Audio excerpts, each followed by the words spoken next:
छगन भुजबळांवरती त्यावेळेला टीका झाली आणि आर्मस्ट्रॉंग वगैरे जे शब्दप्रयोग नितीन गडकरींनी तिकडे वापरलेले होते त्या आर्मस्ट्रॉंगला आपण ऍक्च्युअल घडले बिघडले म्हणून उभं केलं आणि दुसऱ्या दिवशी हल्ला झाला. त्याच्यात छगन भुजबळांना राजीनामा द्यावा लागला उपमुख्यमंत्री पद आणि आर पाटील महाराष्ट्राचे उपमुख्यमंत्री आणि गृहमंत्री झाले. म्हणजे आर एकदा गमतीने असं म्हणालेले होते की केदार शिंदेमुळे मी महाराष्ट्राचा उपमुख्यमंत्री होऊ शकतो. काका मला वाचवा असंच घडले बिघडले झालं आणि त्याच्यावरती सुद्धा दुसऱ्या आठवड्यातच टेलिकास्टच्या आधीच हल्ला झाला आणि प्रचंड दडपण आलं की तुम्ही ते दाखवू नका. एक दिवशी मला अचानक सुभाषचंद्रांनी असं विचारलं, झीचे त्यावेळेचे चेअरमन, की मराठी चॅनल चलेगा क्या लगता है? म्हटलं चालेल, तो काम पे लग जाते, कब से शुरू करना है असं मी त्यांना विचारलं. ते म्हणाले परसों से करना है. म्हणजे आभाळमय पहिला शो होता जो आपण लॉन्च केला, तो प्राईम टाईममध्ये आपण लॉन्च केला. मला आठवतंय 22 कोटींचं बजेट आम्ही 1999 साली तयार केलं आणि सुभाषचंद्रांना ते प्रेझेंट केलं आणि ते त्यांनी असं बाजूला टाकलं. घराघरात सुकन्याचं नाव सुद्धा म्हणूनच गेलं. नाही, देवकी पंडितचं जे गाणं आभाळमयाचं टायटल सॉन्ग अशोक पत्कींनी जे रेकॉर्ड केलेलं होतं ते वाजलं की अक्षरशः शुकशुकाट व्हायचा आणि लोक आभाळमयाकडे जाऊन बसत असत आणि तिथून आपल्याला सुरुवात झाली. प्रपंच असेल, नायक असेल, थरार असेल, त्यानंतर असे जे भटकंती असेल, असे जे कार्यक्रम आले ते सगळे त्याला यशस्वी झाले. म्हणजे आपण रविवारी आज सांगण्यासारखा किस्सा म्हणजे रविवारी आपण दे धमाल नावाचा एक कार्यक्रम केला. आज जे सगळे स्टार झालेले आहेत, स्पृहा जोशी त्याच्यामध्ये होती. आज जर पाहिलं तर लक्षात येणार नाही, तिथे प्रिया बापट त्यावेळेला बालमोहनमध्ये होती, 9वी मध्ये होती. प्रपंचच्या सेटवर आपण गेलो होतो सुरुवातीला, तेव्हा ते कॉन्व्हेंट विला नावाचा वर्सोवाला यारी रोडला मला वाटतं बंगला आहे, तर तिथे ते शूटिंग व्हायचं. तिथे एकच गाडी होती, सुधीर जोशीची गाडी होती फक्त, आणि बाकी सगळेजण मिळेल त्या, म्हणजे भारत जाधव असेल, अंकित चौधरी असेल. 3 वर्षांनी आपण टिपरेच्या सेटवर गेलो होतो, पार्किंगला जागा, आपल्याला गाड्यांना जागा नव्हती. नक्षत्रांचे देणं आपण नुकसानीत केला, 27 एपिसोड केले त्याचे. नुकसानीत कार्यक्रम, आर्थिकदृष्ट्या नुकसानीत होता आणि म्हणून तो नंतर आपल्याला आवडता घ्यावा लागला. आणि त्याच वेळेला मासेसना अपील करण्यासाठी काहीतरी केलं पाहिजे. त्यातून होम मिनिस्टर आलं आणि होम मिनिस्टर घराघरात जायला लागलं. 6.5 कोटीचा जो आपल्याला बजेट मिळालं होतं, आज जर तू प्रमुख 4 वाहिन्यांचं बजेट बघितलं तर हे 6.5 कोटीचे जवळजवळ 600 कोटी होते. गंगाधर टिपरे ही अशी मालिका होती, जसं मालगुडी डेज आहे ज्याच्यामध्ये निगेटिव्ह कॅरेक्टर नाही, तसं गंगाधर टिपरेमध्ये तेव्हा निगेटिव्ह कॅरेक्टर. की नटरंगची मूळ कल्पना जी होती, नटरंग आनंद यादवांची कादंबरी, ही कल्पना तुझी होती. याचा परिणाम असा झाला, हे आपण करू शकलो, हे आपण प्रॉफिटेबल झी मराठी जेव्हा करू शकलो, त्याचा परिणाम असा झाला की आपल्याला मग सांगण्यात आलं की अरे मग तुम्ही मराठी वाहिनी तर मनोरंजन वाहिनी चांगली केली, आता तुम्ही मराठी चित्रपटाची वाहिनी का नाही? आणि झी टॉकीज सुरू झालं.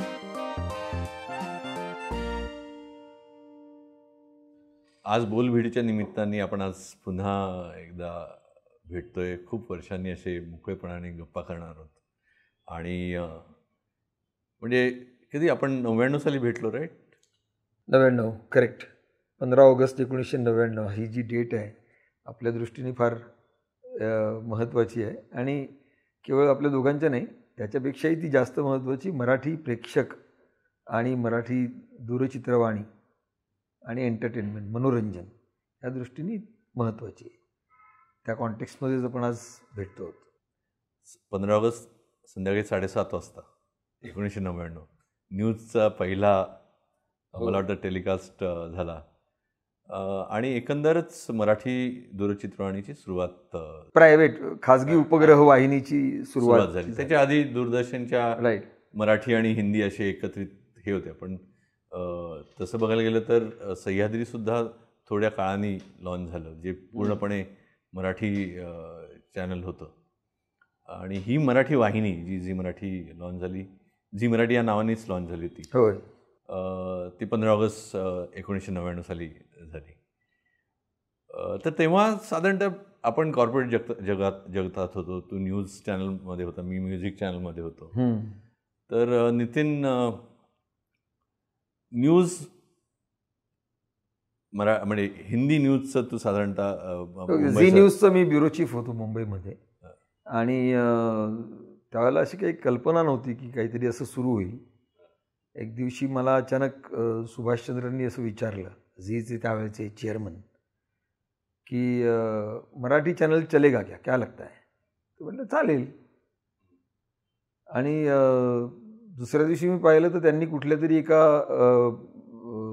राजकीय प्लॅटफॉर्मवरती जाऊन मी लवकरच मराठी चॅनल सुरू करणार आहे अशी घोषणासुद्धा केली.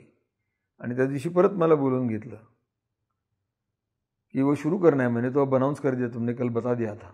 म्हटलं हां, तो काम पे लग जाते, कब से शुरू करना है असं मी त्यांना विचारलं. ते म्हणाले परसों से करना है. It was around 7th of August 1999. मतलब सर परसों से वगैरह नहीं हो सकता है, ऐसे कैसे करेंगे? नहीं, काफ़ी प्रोग्राम्स लगेंगे, तुम्हें न्यूज़ करनी है मराठी में, जल्दी चुनाव भी आने वाले हैं. सप्टेंबरमध्ये 98च्या लवकरच निवडणुका येणार होत्या. म्हटलं पण त्याच्यासाठी सुद्धा स्टुडिओ किंवा असं काहीच आपल्याकडे अजून विचार केलेला नाही. तो बोले अपने पास कुछ फिल्में हैं, अपने पास कुछ प्रोग्राम है, डब करके प्रोग्राम लिए हैं हमने, वो डबिंग काम साधारणतः वर्षभर आधी असं वातावरण होतं काहीतरी डबिंग चालू आहे, QCचं डिपार्टमेंट निर्माण झालंय क्वालिटी चेकसाठी डबिंगच्या. आणि असं होतं की मराठी चॅनल येणारे असे हवेत बातमी होती. आणि ते डब कॉन्टेंट 51 फिल्म घेतल्या होत्या मला वाटतं. हो, LTV नावाचा त्यांचा चॅनल होता, त्याच्यातर्फे त्याच्यावरती दाखवण्यासाठी म्हणून त्या 50 की 52 सिनेमे झीनी विकत घेतले होते निर्मात्यांकडनं, वेगवेगळ्या त्याचे हक्क विकत घेतले होते. आणि मला त्यांनी सांगितलं परवा आपल्याला लॉन्च करायचं आहे. म्हटलं परसो होऊ नाही शकता, इम्पॉसिबल. म्हटलं इट्स इम्पॉसिबल. म्हणजे ते मला इम्पॉसिबल वगैरे शब्द मला काही माहिती नाहीत, माझ्या डिक्शनरीत नाहीत, तुमच्या डिक्शनरीतनं काढून टाका आणि कसंही करून आपल्याला ते लॉन्च करायचं आहे. मी म्हटलं मुझे आप जरा केव्हा नेमकं लॉन्च करायचं आहे ती खरी तारीख सांगा.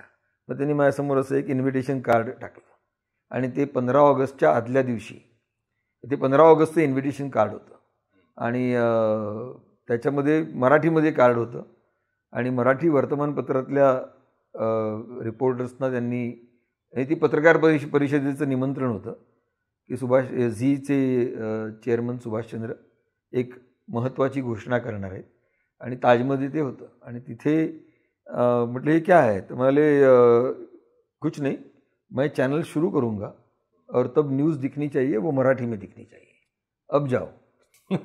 आणि मग धावपळ सुरू झाली आमची. त्यावेळेला झीचा स्टुडिओ होता मरोळला आणि म्हणजे तो काय कामचलाऊ स्टुडिओ होता. आजचे जसे मोठमोठे स्टुडिओ तसा स्टुडिओ नव्हता. 30x30 होता. एडिटिंग फॅसिलिटी होती, कॅमेरा वगैरे तिथे असत. तिथनं सारेगमपची टीम काम करायची, म्युझिक एशिया ज्यात तू होतास ती टीम काम करायची आणि न्यूजचं माझं सगळं वरळीहून काम चालायचं. माझ्याकडे इनमीन 2 कॅमेरे आणि 2 रिपोर्टर्स, एवढीच लोक होते त्यावेळेला. म्हटलं ह्यांच्यामध्ये हे कसं सुरू करायचं? पण मग ते आव्हान स्वीकारावं लागलं आणि आपण तेव्हा भेटलो खऱ्या अर्थाने. तोपर्यंत माझी आणि अजयची ओळखही नव्हती आणि काम सुरू झालं आणि पहिल्या बातम्या झी मराठीच्या मराठीमध्ये सुरू झाल्या आणि त्या आपण त्यांनी ते दाखवल्या आणि that was the beginning of Marathi channel 15 August 1999.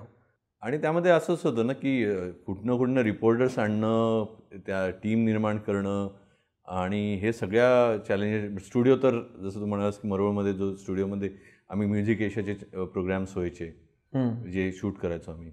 Music news नावाचा माझा एक कार्यक्रम होता, ज्याच्या सेटवरच आपण झी मराठी न्यूजचे मला वाटतं पहिलं शूटिंग सुरू केलं, अँकरिंग आणि मग जे काही स्टोरीज आपण लावायचो.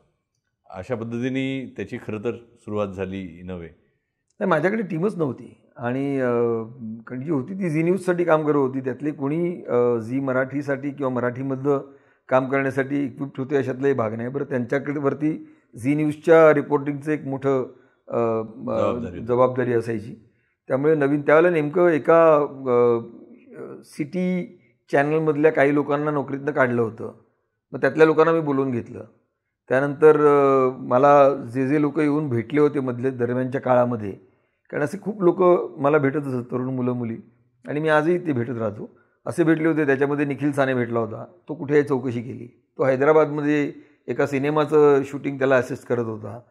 त्यानंतर साहिल जोशी जो आज इंडिया टुडेचा प्रमुख ब्युरो चीफ आहे इथला वेस्टर्न इंडियाचा एडिटर आहे, तो भेटला होता. आणि असे अनेक जण, मी झेवियर्सला ब्रॉडकास्ट जर्नलिझमवरती काही वेळेला लेक्चर द्यायला जात असे.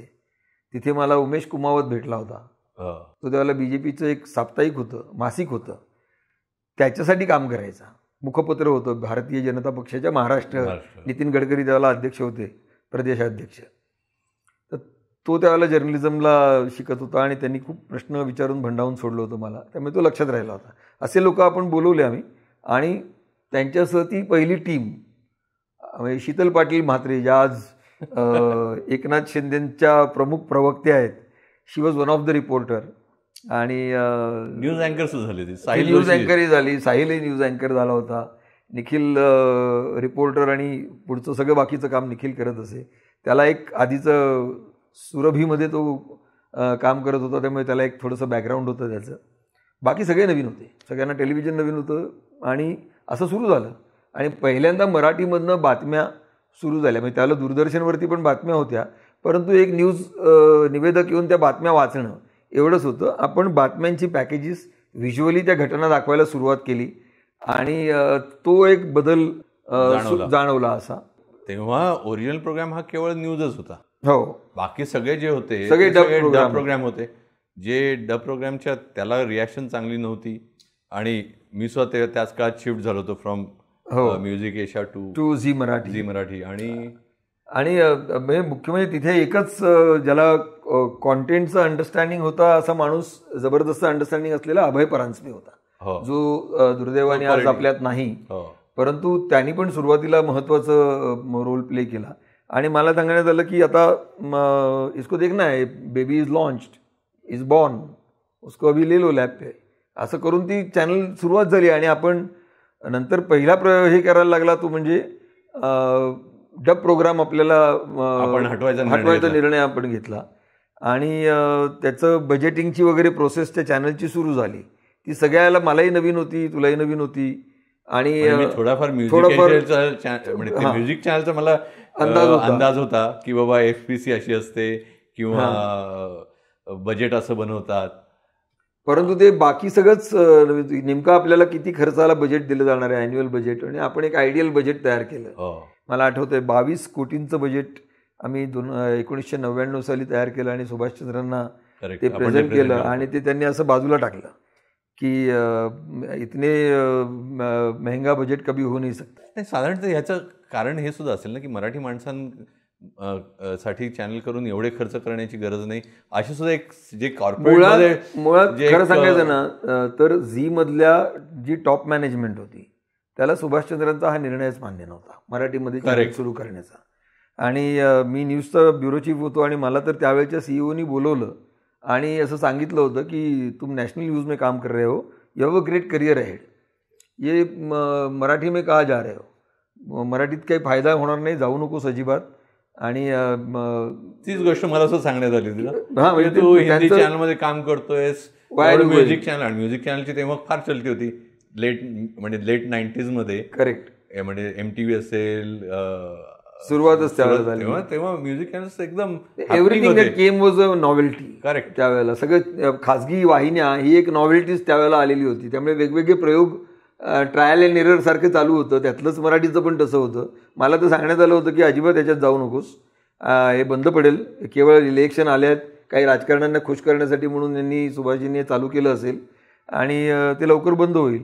आणि उद्या म्हणाले, जिंदालांचं दुसरं वाक्य होतं जे CEO होते झीचे, की 40 कोटीचं रेव्हेन्यू एक्सपेक्ट केले जातील उद्या, याच्यावरती 4 कोटी पण येणार नाहीत, इतकी अवस्था होती. आणि त्याचं म्हणजे अशी भीती हे करण्याचं एक कारणही असं होतं की मराठीमध्ये प्राईम टाईम असा हटला होता, नव्हताच. म्हणजे 1986 साली ज्यावेळेला दूरदर्शननी नॅशनल प्रोग्रामिंग लॉन्च केलं, त्यावेळेला जे प्राईम टाईममधले मराठी कार्यक्रम होते, गजरा होता किंवा इतर कार्यक्रम होते, चिमणराव गुंड्याभाऊंसारखे कार्यक्रम होते, हे सगळे नॉन प्राईम टाईममध्ये फेकले गेलेले होते.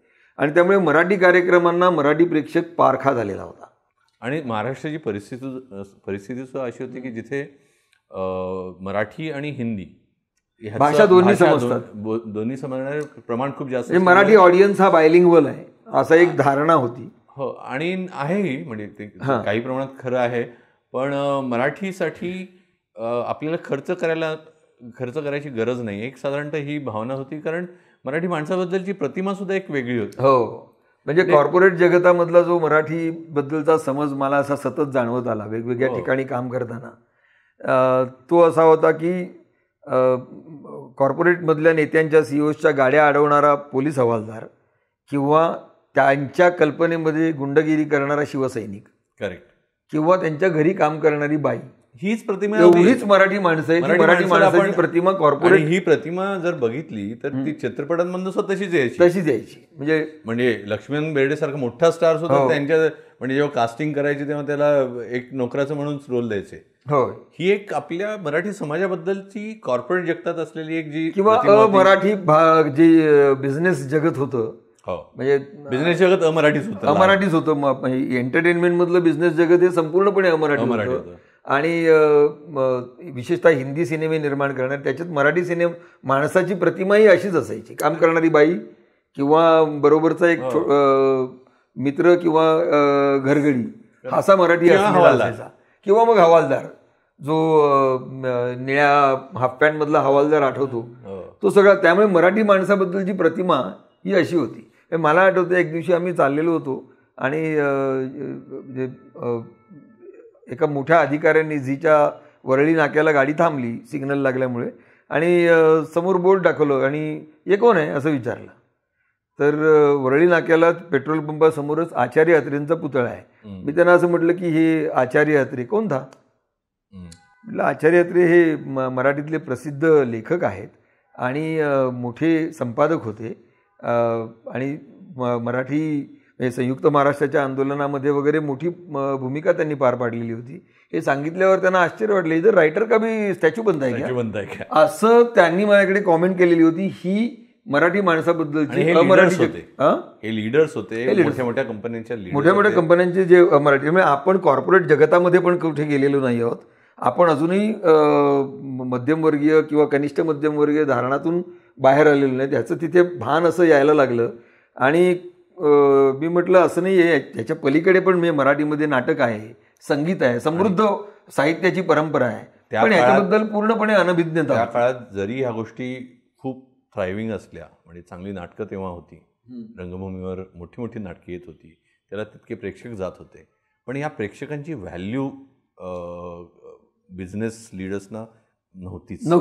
पण त्याला अपवाद काही ह्याचा होता जरूर. म्हणजे राज कपूर येऊन मराठी नाटकं बघत असे आणि त्याच्यातनं प्रेरणा घेऊन त्याच्या सिनेमामध्ये त्याच्यामध्ये अंमलबजावणी करत होता. परंतु जे बिझनेस जगत होतं, ज्याला आज आपण कॉर्पोरेट जगत म्हणतो, त्याला कॉर्पोरेट असा शब्द इतका प्रचलित झालेला नव्हता, पण तरी देखील त्या बिझनेस जगतामध्ये मराठी समाजाबद्दलच्या धारणा ज्या होत्या त्या ह्या होत्या. इथे उच्च दर्जाचं साहित्य, नाटक, संगीत असं काही आहे. म्हणजे सिनेमाचा पाया, सिनेमासृष्टीचा पाया मराठी माणसांनी घातला, परंतु त्या बॉलिवूडमध्ये सुद्धा मराठीचा आजही म्हणावी तितकी छाप नाही आहे. त्यामुळे कॉर्पोरेट धारणा, जगताची धारणा ही होती. म्हणजे मला नेहमी कंपॅरिझन मी करायचो की एक बंगाली समाजात किंवा बंगाली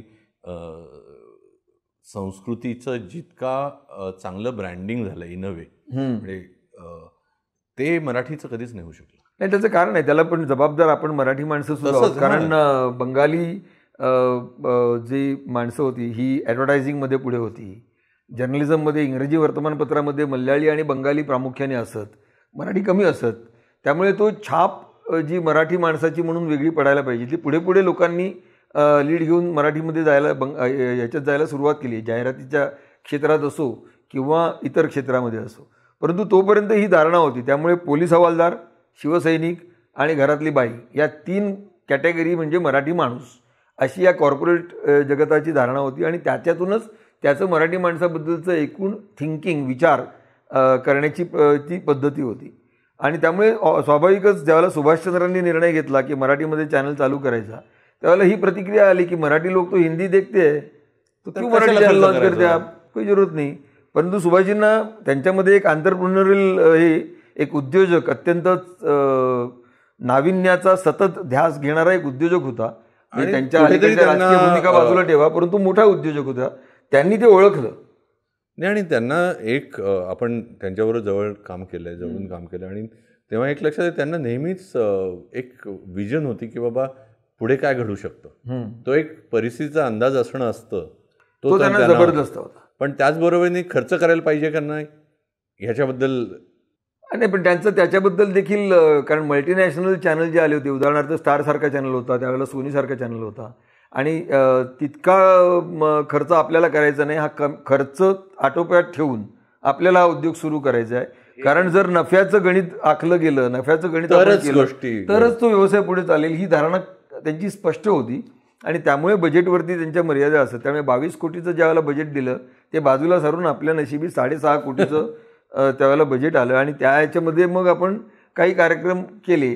म्हणजे मला आठवतं तेव्हा सुरुवातीला आपण डब प्रोग्राम काढले आणि आपण म्हणजे अक्षरशः म्हणजे जे मिळतील ते जुने दूरदर्शनवरचे जे कार्यक्रम होते ते आपण उचलले आणि आपण ते लावायला सुरुवात केली. पण 2 महिन्याच्या 3 महिन्याच्या काळामध्येच आपण नवीन म्हणजे आभाळमाया पहिला शो होता जो आपण लॉन्च केला, तो प्राईम टाइम मध्ये आपण लॉन्च केला. आणि आभाळमायाचं तू उदाहरण दिलंस. आभाळमाया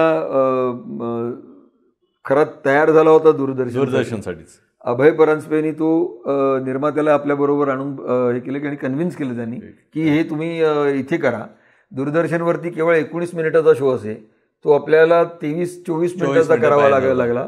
त्यामुळे त्याचं सगळं पुन्हा नव्याने एडिटिंग केलं. आणि ज्यावेळेला तो लॉन्च करायची वेळ आली आणि आपण 8:30ची वेळ ठरवली, त्यावेळेला निर्मात्याला जबरदस्त शंका आली की 8:30 वाजता टिकणारच नाही, कारण 8:30 वाजता अमानत आहे झीवर, सोनीवरती हिना नावाचा कार्यक्रम होता, स्टार प्लसवर सास नावाचा कार्यक्रम होता.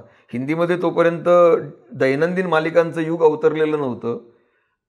पण हे सगळे विकली मालिका होत्या. या विकली मालिका खूप सक्सेसफुल होत्या आणि त्याआधी हे सक्सेसफुल होतं. अमानत असेल, तुमचं मेहंदी तेरी नाम की असेल, त्यामुळे बरोबर म्हणजे त्यामुळे त्याच्यासमोर आपला टिकाव, त्यामुळे त्या निर्मात्याची शंका होती ती पण रास्त होती. परंतु त्याला आपला प्रश्न असा होता की त्यावेळेला मला आठवत आहे त्यांच्याबरोबर अच्युत वझे निर्माते होते, शशांक सोळंकी जे आजचे आघाडीचे निर्माते आहेत ते त्यांच्याबरोबर काम करत होते. आणि त्यांचा आग्रह सगळ्यांचा असा होता की दुपारी 3 वाजता दाखवा, कारण दुपारी मराठी लोक जास्ती बघतील. संध्याकाळी अमानत समोर, हिना समोर आणि सास सारख्या मालिकांसमोर आपली मालिका टिकणार नाही.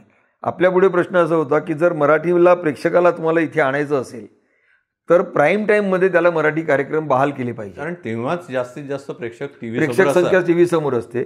आणि त्यावेळेला आपली जोरदार बाजू घेतली त्यांच्या टीममधल्या विनय आपटेने.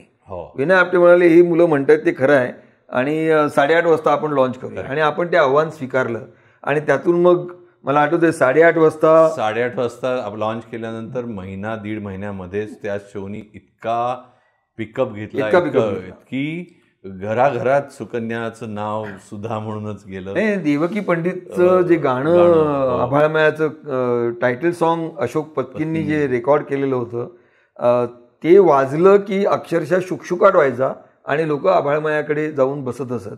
आणि तिथून आपल्याला सुरुवात झाली. आणि तिथून मला पहिली चुणूक मला आठवते तेव्हाची की हिंदी चॅनलकडनं आपल्याला बोलवणं आलं गेलं की तुम्ही आभाळमायाची वेळ बदला. तिथे पहिल्यांदा लक्षात आलं झी मध्ये आपल्याला सांगितलं गेलं की अमानतच्या ऑडियन्सवरती मुंबईमधल्या परिणाम होतोय आणि तुम्ही वेळ बदला, आणि त्याला आपण विरोध केला. आणि तेव्हा मला आठवतंय की अभय परांजपे, मी आणि अशी लक्ष्मी व्यंकट नावाची हे होती झी टीव्हीची हेड होती कॉन्टेंट, ती म्हणाली नाही हे चांगलं काम करत असेल तर ह्यांच्यापेक्षा आपण चांगलं काम करायला पाहिजे. It's a competition. He competition Hindi आणि मराठीची त्यावेळेला आपलं नेहमी सुरुवात झाली होती. मी नेहमी म्हणत असे की मुंबईमध्ये मार्केट आहे आणि मार्केटमध्ये मराठी नाही. आणि जर वाहिनी सक्सेसफुल झाली, जर प्राईम टाईम सक्सेसफुल झाला, मराठी चॅनलच्या कार्यक्रमांना जर प्रेक्षक वर्ग आला तर मुंबईतलं जे मार्केट आहे ते मराठीकडे यायला सुरुवात होईल. त्यामुळे आणि खऱ्या अर्थाने आभाळमायाने ते सुरुवात केली, ती सुरुवात दाखवली. म्हणजे त्याबरोबर जे विकली झाले त्या सुद्धा हेच होत्या, म्हणजे प्रपंच असेल, नायक असेल, थरार असेल, त्यानंतर असे जे भटकंती असेल, असे जे कार्यक्रम आले ते सगळे त्याला यशस्वी झाले. म्हणजे आपण रविवारी आज सांगण्यासारखा किस्सा म्हणजे रविवारी आपण दे धमाल नावाचा एक कार्यक्रम केला. म्हणजे आज जे सगळे स्टार झालेले आहेत, स्पृहा जोशी त्याच्यामध्ये होती. आज जर पाहिलं तर लक्षात येणार नाही, तिथे प्रिया बापट त्यावेळेला बालमोहनमध्ये होती, 9वी मध्ये होती. विद्याताई पटवर्धन यांना विशेष क्रेडिट त्याचं दिलं पाहिजे. त्यांनी या सगळ्या मुलांना घेऊन एक दे धमाल नावाचा कार्यक्रम केला आणि तो त्या आपल्याकडे घेऊन आले आणि आपण तो रविवारी दाखवला. आता रविवारी कुठलेही चॅनल ओरिजिनल प्रोग्राम दाखवत नाहीत, पण त्यावेळेला आपण सगळेच प्रयोग करण्याच्या भूमिकेमध्ये होतो. कारण सेट फॉर्मॅट आपल्यासाठी काहीच नव्हतं.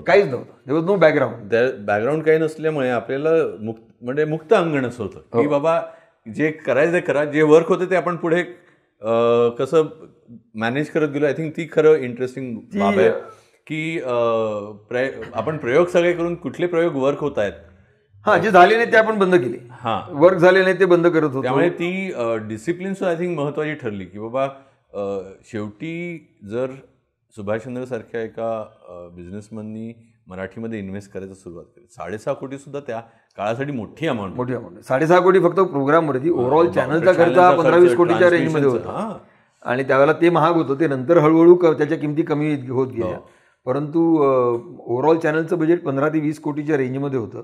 आणि त्याच्यापेक्षा जास्त रेव्हेन्यू आणायचा असेल तर प्रेक्षक संख्या आली पाहिजे. तो आला तर जाहिरातदार येतील, कारण उत्पन्न केवळ जाहिरातीच्या माध्यमातून मिळणार होतं. आज वर्गणीच्या रूपाने सुद्धा वाहिन्यांना उत्पन्न मिळतंय, ती स्थिती त्यावेळेला नव्हती.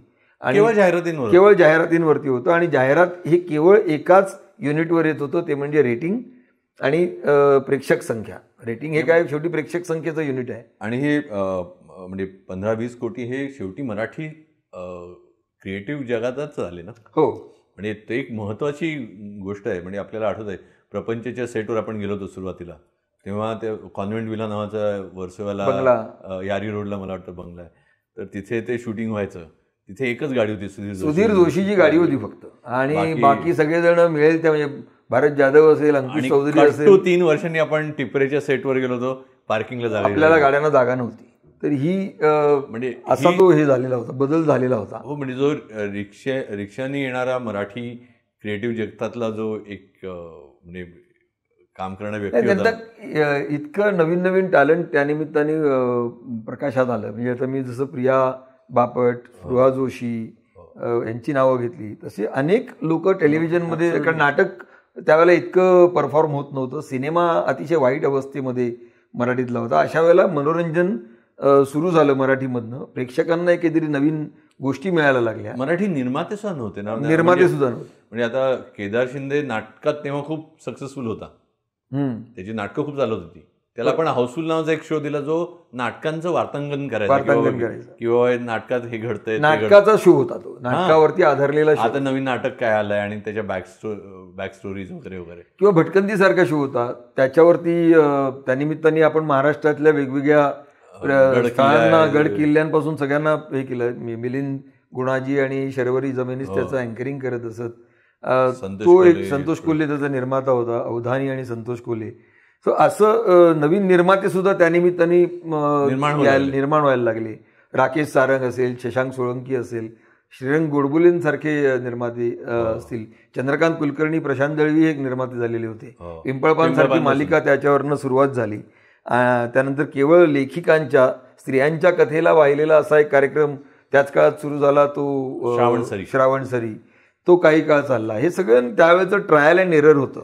आणि नंतर हळूहळू जशी आभाळमायांनी पकड घेतली तसं डेली सोप हा प्रकार प्रकर्षाने पुढे आला आणि मराठी चॅनलचं हे वाढायला लागलं. पण महत्त्वाची गोष्ट जी त्या काळात घडली वेगवेगळ्या कार्यक्रमांपासून, म्हणजे मग ते पिंपळपानसारखं असेल तर जो एक साधारण ज्या वाचक जे मराठी साहित्य वाचतात अशा लोकांसाठी तो कार्यक्रम होता. आभाळमाया हे सगळ्यांसाठीच, म्हणजे एक अख्ख्या कुटुंबासाठी कार्यक्रम होता. नंतर लॉन्च केलेले आपण घडल्या बिघडल्यासारखे कार्यक्रम असतील किंवा हसाच्या कटफूसारखे कार्यक्रम असतील. या कार्यक्रमांमधनं प्रत्येक घरातल्या प्रत्येक व्यक्तीसाठी आपण एक वेगळा कार्यक्रम देण्याचा प्रयत्न केला, ज्यातनं एक कम्युनिटी बिल्ड झाली मराठी व्ह्युअर्सची. हो, आणि व्ह्युअर्सची कम्युनिटी बिल्ड झालीच, त्याच प्रेक्षकांनी त्याला आर्थिक ताकदही त्यांच्यामुळे मिळाली आणि जाहिरातीचं उत्पन्न सुरू झालं. त्याच्यामधून आपल्या टॅलेंटचं शोकेसिंग करण्यासाठी म्हणजे मला आठवतं सुभाषचंद्रांनी मीटिंग घेतली आणि त्यांनी सांगितलं एक अवॉर्ड फंक्शन सुरू करू. आणि भारतकुमार राऊत यांनी झी गौरव ही त्याला नाव दिलं. भारतकुमार राऊतांनी दिलं. त्याचं सुरुवातीचं काम कोऑर्डिनेशनचा आदेश बांदेकर करत होता. आणि मला अगदी आठवतंय की आदेश तो इतका काम करत होता त्यावेळेला की एकदा तो चक्कर येऊन तिथे म्हणजे बाईकवरनं जाताना चक्कर येऊन पडल्याचं मला आठवतं. त्यानिमित्ताने आपण झी गौरव सारखा कार्यक्रम सुरू झाला. झी नंतर त्याचं नाव काही तांत्रिक गोष्टींमुळे अल्फा करावं लागलं आणि म्हणून मग तो अल्फा मराठी चॅनल आणि अल्फा गौरव आणि इतर गोष्टी सुरू झाल्या. पहिला अल्फा गौरव जो फेब्रुवारी महिन्यात झाला 2000 साली, त्याची एक गंमत अशी झाली होती की आपले कॅटेगरीज ज्या होत्या, अवॉर्डच्या कॅटेगरी ज्या होत्या त्या 14 होत्या. सिनेमा आणि नाटक. सिनेमाच्या 14 होत्या. बरोबर. आणि सिनेमा रिलीज झाले होते ते 12 होते. म्हणजे अक्षरशः फोन करून बोलवायला लागायचं की तुम्ही तुमचा सिनेमा असेल तर तुम्ही एंट्री पाठवा. आणि नाटकांसाठी एक वेगळा प्लॅटफॉर्म झी गौरवने अल्फा गौरवने दिला होता. पण सिनेमाची अवस्था फार वाईट होती. आणि आज वर्षाला 100वर सिनेमे रिलीज होत आहेत, तयार होत आहेत, रिलीज होत आहेत. सिनेमांचे तेव्हा बजेट्स काय होते? म्हणजे साधारणतः तेव्हा मला वाटतं अनुदान जे मिळायचं ते एक महत्त्वाचा भाग होता की अनुदानासाठी बनणारे चित्रपट सुद्धा होते. आणि 5 लाख रुपयाचं मला वाटतं अनुदान तेव्हा होतं. होय. आता अनुदान सुद्धा वाढलेलं आहे. पण जास्त करून जे चित्रपट होते ते अनुदान लक्षात घेऊन थोड्याफार ह्याच्यामध्ये थिएटर्समध्ये रिलीज करणं.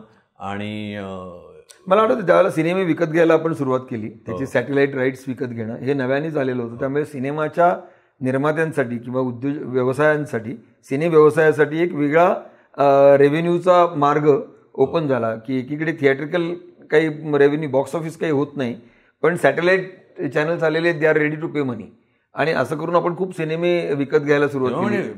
म्हणजे मराठी सिनेमा विकत घेताना त्याची कॉस्ट किती कमी होती. होय. म्हणजे आज जी कोटीमध्ये जाते सॅटेलाईट ॲक्विजिशनमध्ये, तेव्हा 2 लाख, 5 लाख, 10 लाखापर्यंत अगदी अशा रेंजमध्ये चित्रपट उपलब्ध होते. आणि खूप असे चित्रपट होते जे डब्यात पडून होते. म्हणजे त्यांना रेव्हेन्यू मॉडेलच नव्हतं. त्याचं करायचं काय हा प्रश्न होता.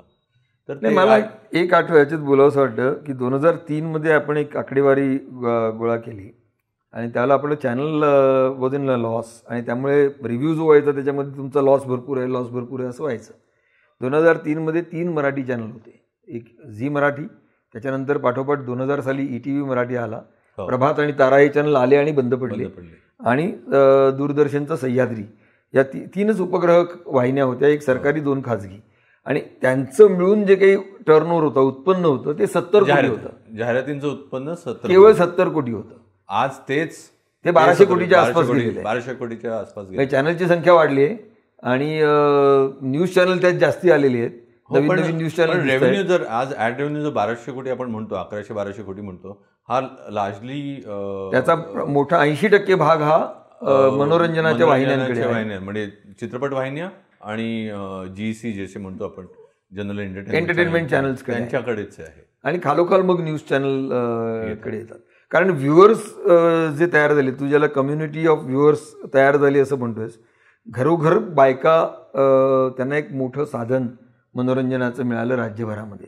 आणि त्यांनी खऱ्या अर्थाने महाराष्ट्रभर पसरलेला हा जो महिला, तरुण, मुलं मुली असा एक मोठा प्रेक्षक वर्ग आपल्याला जो मिळाला, त्यांनी जाहिरातदारांना इथे यायला भाग पाडलं. बरोबर. आणि त्यातून आर्थिक स्थिती सुधारली. या अनुषंगाने एक वेगळाच मुद्दा मी मांडतो की साधारणतः दूरचित्रवाणी माध्यमाला थोडं कमी लेखलं जातं.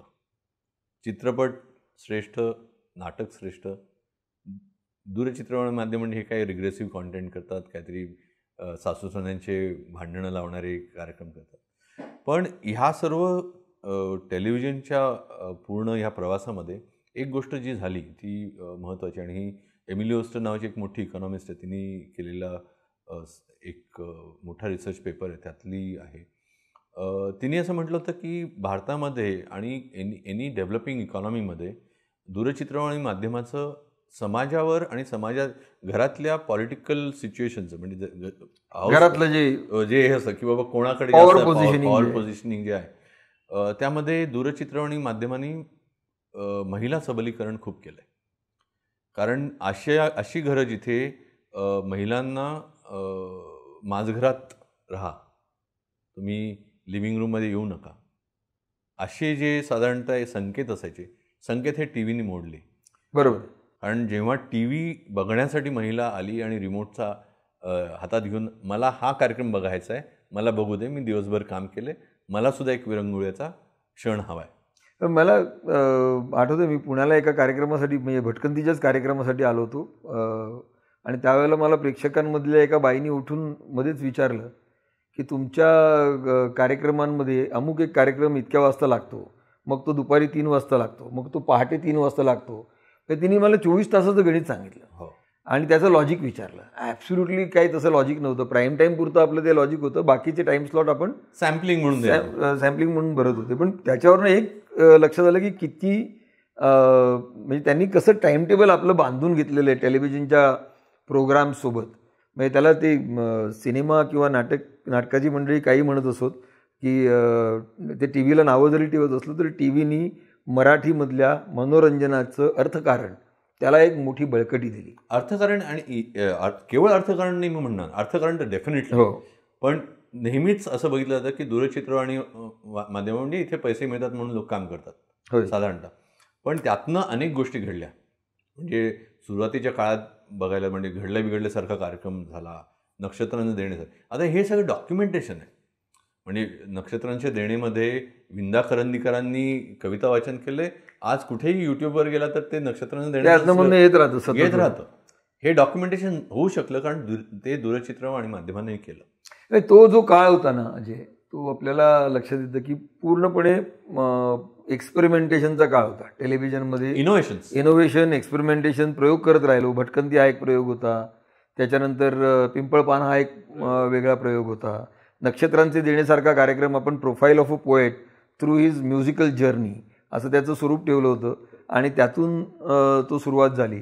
म्हणजे मला आठवतं बंगालमध्ये जलसाघर नावाचा कार्यक्रम असायचा. गुणग्राहक, प्रेक्षक आणि त्याच्यासमोर अत्यंत दर्जेदार असं सादरीकरण असं जलसाघरचं स्वरूप होतं आणि ते कुठेतरी आपल्या ह्याच्यामध्ये आलेलं होतं. आणि त्याच वेळेला श्रीरंग गोडबोले नक्षत्रांच्या देण्याची कल्पना घेऊन आले. तो त्यांच्या डोक्यात फक्त आरती प्रभूंचा होता. नाही, तेव्हा तो आपण पिंपळपान त्याच्याबरोबर आरती प्रभूंची दुष्टचक्र ही कादंबरी केली, कादंबरी करणार होतो. त्याचा प्रमोशनसाठी आपण एक म्युझिकल इव्हेंट करूया असं त्याचं म्हणणं होतं. आणि नक्षत्रांच्या पॅरलली आपला विचार चालू होता की आपण एक काहीतरी असा कार्यक्रम करावा जो अशा दोन्ही गोष्टी एकत्र जुळून आल्या आणि तो कार्यक्रम घडला. आणि नक्षत्रांचे देण्याची सुरुवात झाली, आरती प्रभूंपासूनच सुरुवात झाली. कारण आपल्याला दुष्टचक्र सुरू करायचं होतं आणि आरती प्रभूंच्याच नक्षत्रांचे देण्याचा आधी एक कार्यक्रम भास्कर चंदावरकर आणि या मंडळींनी 70च्या दशकामध्ये किंवा तरी केलेला होता, ज्याचं एक गारूड सगळ्यांवरती निश्चित होतं. त्यामुळे नक्षत्रांचे देणं करूनच हा संपूर्ण कविता आणि संगीत याला वाहिलेला एक दर महिन्याचा एक इव्हेंट करावा, ज्याला अगदी गुणग्राहक असे प्रेक्षक येतील आणि तो चांगला सादर होईल. एक कार्यक्रम पुण्यात होत असे आणि नंतरचा आपण जो शूट करायचो तो मुंबईत यशवंतराव चव्हाण केंद्रात. अक्षरशः मोठमोठे कवी, लेखक त्या कार्यक्रमासाठी बाहेर रांग लावून उभे असायचे आणि मग तो कार्यक्रम आपण व्हायचा आणि तो शूट करायचो. त्याचं खूप म्हणजे आजही कुठेही गेलं तरी नक्षत्रांचे देण्याची लोक आठवण काढताना मला दिसतात. आणि त्यातनं काय झालं की हे विविध जे समाजातले गट असतात, घटक असतात, ते जोडले गेले वाहिनीशी, बरोबर आहे, ह्या माध्यमाशी. त्यांच्यासाठी काहीतरी आपण देऊ लागलो. मग समजा नक्षत्र देणे ह्याच्या तर जसं मगाशी तू म्हणालास की विद्या पटवर्धन कार्यक्रम करायची रविवारी सकाळी दे धमाल. तसंच आपण नायक कार्यक्रम, नायक तरुणांसाठी आपण एकांकिकेची स्पर्धा केली, अल्फा एकांकिका, महाकरंडक. आणि त्याला जोडून आपण जितेंद्र जोशीला अँकर म्हणून घेऊन लाईव्ह कॅम्पस अफेअर नावाचा एक कार्यक्रम केला आणि तो महाराष्ट्रभर फिरला कार्यक्रम. त्या स्पर्धांच्या त्यातनं तरुण जोडले गेले, मराठी माध्यमाशी. बरोबर आहे. आणि त्याचबरोबरीने आपण बघितलं की होम मिनिस्टर सारखा कार्यक्रम झाला जो आदेश बांदेकर आजही करतोय. होम मिनिस्टर, मगाशी तू महिला सबलीकरणाचा उल्लेख केलास, होम मिनिस्टर हा असा एक कार्यक्रम होता जो आहे जो घरातल्या त्या बाईला एक अभिव्यक्ती ऑन स्क्रीन देतो आणि ती त्याच्या मागची कल्पना होती. त्या बाईला केंद्रस्थानी होती ना, हा, त्या कार्यक्रमाच्या केंद्रस्थानी महिला होती. त्याचा अँकर आदेश असावा आणि 2 महिलांमध्ये ती स्पर्धा असावी, 2 कुटुंबांमधल्या शेजारच्या. आणि त्यावेळेला मला आठवतं झी मराठी अजून नंबर 1ला पोहोचलेलं नव्हतं, आपण मागे होतो. आणि टेलिव्हिजनचं संपूर्ण प्रेक्षकाचं जे कॅरेक्टर होतं, कारण हे पिंपळपान, नक्षत्रांचे देणे हे कार्यक्रम केल्यानंतर असं लक्षात आलं की हे कार्यक्रम एक विशिष्ट वर्ग जरूर बघतोय, परंतु त्याला रेटिंग येत नाहीये. आणि रेटिंग येत नाही असं लक्षात आल्यानंतर आपल्याला कळलं की प्रेक्षकाचं जे कॅरेक्टर आहे ते क्लासकडनं मासेसकडे गेलेलं आहे. म्हणजे 80च्या दशकात टेलिव्हिजनकडे क्लास असायचा, कारण कार्यक्रमाचा दर्जा तसा आणि स्वरूप तसं नाही. कार्यक्रमाच्या दर्जामुळे ते नव्हतं. तेव्हा दूरचित्रवाणी हे माध्यम, टीव्ही विकत घेणं हे खूप उच्च मध्यम वर्गाला शक्य होतं, तेव्हाच त्यांनाच शक्य होतं. दुसरी गोष्ट म्हणजे साधारण 2003-04 साली टीव्हीच्या प्राइसेस खूप कमी आल्या, त्यामुळे अचानक केबल टीव्हीच्या प्राइसेस कमी आल्या. तर अचानक आणि लोकांकडे पैसे आले, आर्थिक उदारीकरण असेल त्या ह्याच्यामध्ये एका वर्गाकडे पैसे आले. त्यातनं टेलिव्हिजनच्या प्रेक्षकाचं जे कॅरेक्टर आहे ते मी म्हणत होतो की ते क्लासकडनं मासकडे गेलं. म्हणजे आता मुंबईतनं जाताना तुम्हाला आसपास कुठल्याही पुलावरनं तुम्ही जाल, आसपास झोपडपट्टी पाहिली, प्रत्येक याच्यावर आज डिश दिसते. त्याची सुरुवात झालेली होती. आणि कुठेतरी आपण जे क्लासिक कार्यक्रम करत होतो, पिंपळपान म्हणा किंवा नक्षत्रांचे देणे म्हणा, ह्याला रेटिंग येत नव्हतं. आणि त्यामुळे नक्षत्रांचे देणं आपण नुकसानीत केला, 27 एपिसोड केले त्याचे, नुकसानीत कार्यक्रम, आर्थिकदृष्ट्या नुकसानीत होता. आणि म्हणून तो नंतर आपल्याला आवरता घ्यावा लागला. आणि त्याच वेळेला मासेसना अपील करण्यासाठी काहीतरी केलं पाहिजे. त्यातून होम मिनिस्टर आलं आणि होम मिनिस्टर घराघरात जायला लागलं आणि पैठणी साडी विजेतीला देणं आणि मग ती पैठणी नेसून ती बाई घरातली एक कॅटवॉक करते घरात आणि तो नवरा तिला उचलून घेतोय कॅमेरासमोर आणि प्रेक्षकांसमोर. हे कदाचित वेगळंच रूप होतं आणि हे होम मिनिस्टरनी दाखवून दिलं आणि आजही चालू आहे. तर होम मिनिस्टरमधनं आपण म्हणजे त्या बाईला केंद्रस्थानी ठेवलं, ती हिरोईन असायची आणि नाव सुद्धा होम मिनिस्टर दिलं होतं. होय, जे तुम्ही घरातली सर्वात महत्वाची व्यक्ती असं पण त्याला विचार करून होम मिनिस्टर हे नाव दिलं होतं. तसंच निवडणुकाच्या काळांमध्ये आपण घडल्या बिघडल्या लॉन्च केलं. म्हणजे मला आठवतंय केदार शिंदेनी केदारचे नाव घेऊन आला होता आणि असा कार्यक्रम, एक कार्यक्रम असा करूया ज्याच्यामध्ये आपण वगनाट्याचा वापर करूया. करेक्ट. आणि केदारला ती बॅकग्राऊंड होती. केदार महाराष्ट्राच्या लोकधारा शाहीर साहेबांनी जो कार्यक्रम केलेला होता त्याचा भाग होता. आणि मग आपण असं ठरवलं की महाराष्ट्रात नेमकं त्यावेळेला असं होतं की लोकसभेच्या निवडणुका आणि 2004 आणि विधानसभेच्या निवडणुका 2005, ह्याच्यामध्ये बरोबर 9 महिन्याची गॅप होती. आणि त्या गॅपमध्ये जर आपण हा दैनंदिन स्वरूपात करू शकलो तर त्याला काहीतरी मजा येईल. असं करून घडले बिघडलेची सुरुवात केदार आणि रंगा गोडबोले यांनी. त्यांचं म्हणजे असं व्हायचं की सकाळी वर्तमानपत्रातले मथळे वाचायचे, तेव्हा न्यूज चॅनल आपण एवढे मराठीत तर नव्हतेच, आपण ते मथळे वाचायचो, आज काय करायचं हे ठरवायचो, त्याची स्क्रिप्टिंग व्हायचं आणि त्या मरोळच्या स्टुडिओमध्ये आपण ते शूट करायचो. आणि पण त्यातनं किती नवीन लोक आले. घडले बिघडले हा त्यांनी वादही निर्माण केले, आपल्यावर एकदा हल्लाही झाला. आणि आता सगळीकडे स्कॅम मध्ये सोनी लिव्हवरती ती मालिका आहे चालू, त्याच्यात अब्दुल करीम तेलगीवरती दुसरा हे आहे भाग स्कॅमचा. आणि ते त्यावेळेला आपण महाराष्ट्राच्या विधिमंडळामध्ये मला आठवते चर्चा झाली आणि त्यावेळेला नितीन गडकरींनी एक हल्ला चढवलेला होता आणि तो विषय घेऊन आपण घडले बिघडलेचा एक एपिसोड केला. झालं होतं की छगन भुजबळ नागपूरचं अधिवेशन होतं मला, तिथनं ते मुंबईला आले आणि जसलोकमध्ये जसलोक का दुसऱ्या कुठल्या तरी हॉस्पिटलमध्ये ते ॲडमिट झाले होते. तिथली सगळी वित्तम बातमी आपण वापर करून आपण त्याचा त्याच दिवशी रात्री एपिसोड केला होता, ज्याच्यावरनं दुसऱ्या दिवशी झी मराठीच्या कार्यालयावरती हल्ला झाला आणि घडले बिघडले अचानक त्याची चर्चा होत होतीच नाही, याच्यातला भाग नाही. कारण राजकीय चिमटे काढणं, राजकीय गोष्टींवरती भाष्य करणं हे दूरचित्रवाणीने त्यावेळेला करण्याचं धाडस दाखवलं आणि ते घडले बिघडले म्हणजे आणि त्या अनेक विषयांवरती केलं आपण. छगन भुजबळांच्या तेलगी प्रकरणावरती जी चर्चा झाली त्याच्या निमित्ताने छगन भुजबळांवरती त्यावेळेला टीका झाली आणि आर्मस्ट्रॉंग वगैरे जे शब्दप्रयोग नितीन गडकरींनी तिकडे वापरलेले होते त्या आर्मस्ट्रॉंगला आपण ऍक्च्युअल घडले बिघडले म्हणून उभं केलं आणि दुसऱ्या दिवशी हल्ला झाला. त्याच्यात छगन भुजबळांना राजीनामा द्यावा लागला उपमुख्यमंत्रीपद आणि आर पाटील महाराष्ट्राचे उपमुख्यमंत्री आणि गृहमंत्री झाले. म्हणजे आर एकदा गमतीने असं म्हणालेले होते की केदार शिंदेमुळे मी महाराष्ट्राचा उपमुख्यमंत्री होऊ शकलो. त्याची पार्श्वभूमी अशी होती. पण त्यावेळेला आपण निर्भीडपणे घडले बिघडले सारखं कार्यक्रम केला आणि तो 9 महिने आपण तो कार्यक्रम चालवला आणि त्याच्यानंतर मग तेच सूत्र कुठेतरी आपल्याला सापडलं. मला आठवतंय की झी गौरवसारखा जो कार्यक्रम जो इव्हेंट व्हायचा मोठा त्याच्यामध्ये सुद्धा आपण एक वर्षात घडलेली महत्त्वाची घटना घ्यावी आणि त्याच्या अराउंड त्याची स्टोरी करावी आणि त्याच्यामध्ये मग परफॉर्मन्सेस आणि अवॉर्ड्स हे करावं. ह्याच्यातून एकदा आपण सर्कशीवरती कार्यक्रम करून सर्कशीला महाराष्ट्रातनं सर्कस सुरू झाली आणि त्याला 100 वर्ष झालेली होती त्यावर केला. मराठी आणि बिगर मराठी असा वाद सुरू झाला त्याच्यावरती सुद्धा आपण एक कार्यक्रम केला आणि तो जोरदार हिट झाला आणि कळस झाला. तो मला आठवतंय राज ठाकरे शिवसेनेतनं बाहेर पडले आणि त्याच्यावरती आपण एकूणच मराठी इतिहासामधली भाऊबंदकीची परंपरा मग ती पेशवाईपासून ती अगदी सध्याच्या राजकारणातल्या काकांपर्यंत ती येऊन पोचली.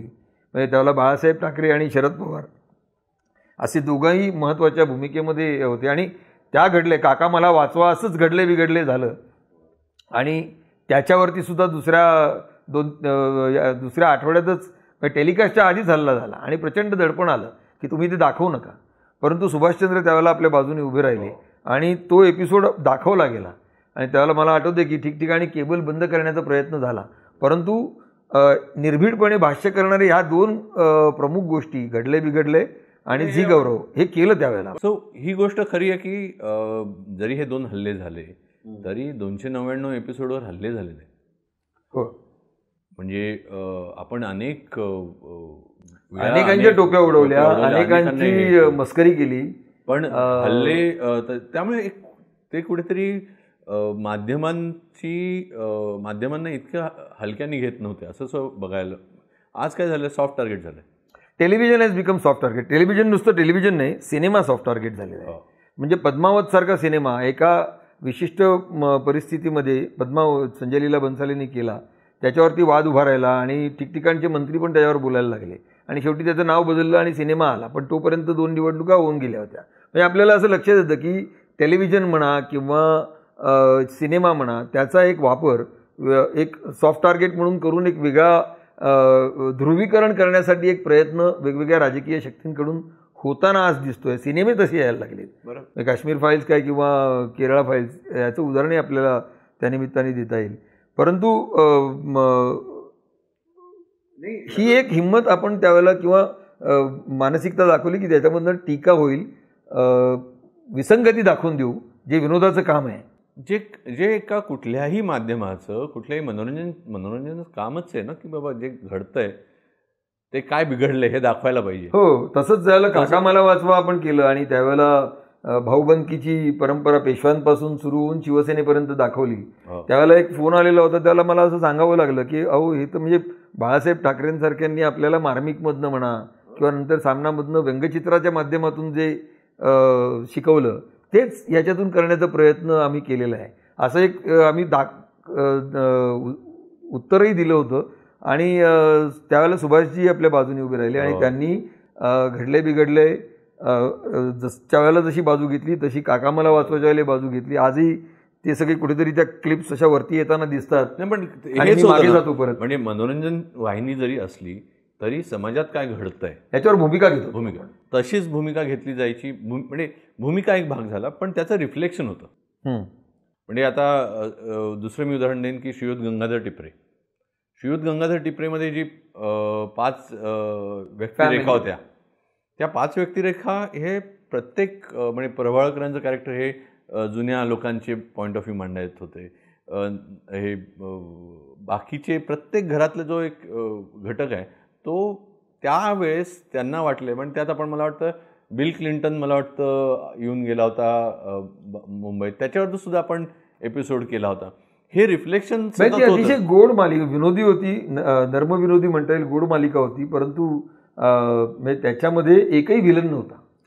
गंगाधर टिपरे ही अशी मालिका होती, जसं मालगुडी डेज आहे ज्याच्यामध्ये निगेटिव्ह कॅरेक्टर नाही, तसं गंगाधर टिपरेमध्ये ते बघ निगेटिव्ह कॅरेक्टर आणि आपल्या स्वतःवरतीच हसवायची त्याच्यामध्ये एक वेगळी खूबी त्या लिखाणामधनं, दिग्दर्शनातनं. आणि दिलीप प्रभावळकर असतील, शुभांगी गोखले असतील किंवा राजन भिसे प्रमुख भूमिका, शिर्याची भूमिका करणारा विकास कदम असेल, ह्या सगळ्यांच्या तिथून एक वेगळ्या पद्धतीचं वातावरण निर्माण करण्याचा प्रयत्न होत असे आणि एक वेगळा संदेश देणं, बोध देणं, हा सुद्धा विदाऊट गिव्हिंग दॅट फिलिंग हा साधला जायचा. त्याचबरोबरीने आपल्याला म्हणजे आता मी थोडासा इथनं डिटोर घेऊन म्हणेन की हे सगळं होत होतं, हे चांगलं होतं, आपलं कार्यक्रम चांगले होते असं मी कधीच म्हणत नाही की पूर्वीचे कार्यक्रम चांगले होते आता नाही, हा व्ह्यू असू नये. पण ते कार्यक्रम हे चांगले समाजाचे एक आरसा दाखवणारे होते, समाजाला एक आरसा दाखवणारे होते. त्याचबरोबर एक महत्त्वाची जी गोष्ट घडत गेली त्या काळात म्हणजे 2004-05 नंतर, आपण तितकंच एक लक्ष दिलं की झी मराठी किंवा ही आपली जी वाहिनी जी आपण तेव्हा त्या काळी हँडल करत होतो ती प्रॉफिटेबल सुद्धा होईल. हे महत्त्वाचं, हा एक महत्त्वाचा. नाहीतर जो हा स्रोत येत होता मराठी मनोरंजन क्षेत्राकडे ह्याच्या म्हणजे इन्व्हेस्टमेंट म्हणून की बाबा तुम्ही नफा झाला नाही तर गाशा गुंडाळ कारण व्यवसाय आहे शेवटी. आणि त्यामुळे काही कठोर निर्णय सुद्धा आपण वेळोवेळी घेतले आणि त्यामुळे काही प्रमाणात नाराजी झाली. परंतु आपण कुठेही त्या निर्मात्यांना असं म्हटलं नाही की हा निर्णय तुमच्या विरोधात आहे. या प्रत्येकाला एक प्रॉफिटेबिलिटीचं गणित याच्यामध्ये बसत नाही, त्यामुळे आपल्याला तो निर्णय आणि थांबवायला लागतो. वाहिनी प्रॉफिटेबल होत गेली आणि जशी वाहिनी प्रॉफिटेबल होत गेली तेव्हा मला वाटतं ह्या कॉर्पोरेट क्षेत्रात जेव्हा जे आपण सुरुवातीला म्हटलं होतं की एक मराठी माणूस कोण पैसे खर्च न करणारा, ज्याच्याकडे पैसे नाहीत, ऑल्दो महाराष्ट्रामध्ये पर कॅपिटल इन्कम हे 1.5 आहे भारताच्या ॲव्हरेज ह्याच्यापेक्षा, तरीही मराठी माणसाकडची जी व्हॅल्यू होती ती जसं तू मगाशी म्हणालास की एक हवालदार असेल, कामलीबाई असेल, दुर्दैवाने म्हणा की त्याला मराठी माणसं सुद्धा आपण जबाबदार आहोत की मराठी माणसांनी आपल्या बाउंड्रीज ओलांडून कॉर्पोरेट जगतामध्ये महत्त्वाच्या भूमिकांपर्यंत पोहोचण्याची एक महत्वाकांक्षा जी दाखवायला पाहिजे ती तेवढी दाखवलेली नव्हती. तो त्याच्या मराठी सांस्कृतिक वर्तुळापुरता होता. गरज तुम्ही बंगाली बघा, बंगाली लोक जे येत होते, जे कॉर्पोरेट क्षेत्रात येत होते, ते भाषा आणि त्यांच्या संस्कृतीला सुद्धा पकडून होते, ती सोडली नव्हती. इंग्रजी माध्यमातून शिक्षण झालं असलं तरी बंगाली भाषेमधनं जे काही साहित्य येत आहे ते पाहत होते, वाचत होते. आणि तिथे आपण कुठेतरी मराठी समाज कमी पडत होता. आपण आपल्या आपण सीमोल्लंघन करत नव्हतो. थोडक्यात सांस्कृतिक सीमोल्लंघन जे आहे आणि मोठ्या आर्थिक क्षेत्रामध्ये आपला प्रभाव पाडला पाहिजे ही धारणा कुठेतरी नव्हती. झी मराठीच्या यशाने ते दाखवून दिलं. आणि मला 2 गोष्टींचा प्रमुख उल्लेख करावासा वाटतो. ते म्हणजे आपण सारेगमप ज्यावेळेला केलं मराठीमध्ये, त्याला एक वेगळा स्केल दिला. बरोबर. आणि त्यावेळेला लिटिल चॅम्प झालं. लिटिल चॅम्पमधली सगळी मुलं मुली म्हणजे आता ते मोठे झालेत सगळे, ते त्यावेळेला महाराष्ट्रामध्ये प्रचंड पॉप्युलर झालं. आणि त्या सुमारास झी मराठी, मला अगदी आठवते, झी मराठीचं दरवर्षी वार्षिक टार्गेट असे उत्पन्नाचं, ते 2005-06 मध्ये 56 कोटीचं टार्गेट होतं.